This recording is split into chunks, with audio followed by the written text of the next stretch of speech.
Moi, ce qui me frappe, c'est effectivement au fond, la part de la fiction dans toutes ces questions concernant l'éternelle jeunesse, l'immortalité, l'allongement de la vie. C'est-à-dire, c'est très frappant de voir à quel point on a besoin de s'inventer ces histoires, on a besoin de déployer un imaginaire de science-fiction qui est à la fois une nécessité pour nous, pour imaginer notre futur, qui est une nécessité aussi pour les chercheurs qui en ont besoin pour se donner un horizon de recherche, mais qu'effectivement il y a ce risque parfois de confondre l'imaginaire et le réel, et que les résultats concernant cette idée de pouvoir devenir immortel ou d'un allongement de la vie sans maladie, etc., me paraît assez lointain, et qu'il serait dangereux de faire croire que c'est une réalité déjà maintenant. C'est un échange enrichissant. J'ai déjà entendu beaucoup de ces réflexions par le passé.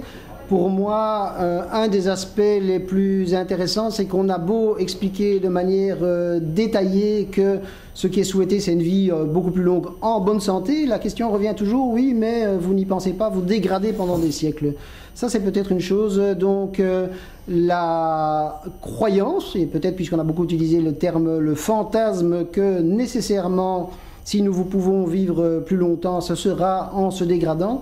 C'est un peu, en fait, pour moi, l'idée que forcément les choses vont mal se passer et que, comme on dit en anglais, there is no such a thing as a free meal.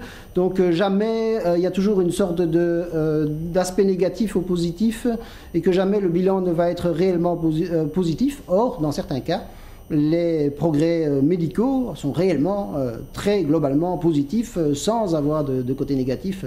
Aujourd'hui, par exemple, il y a quasiment plus d'enfants qui meurent en bas âge dans un pays comme la France et il n'y a pas un inconvénient qui est lié à ça.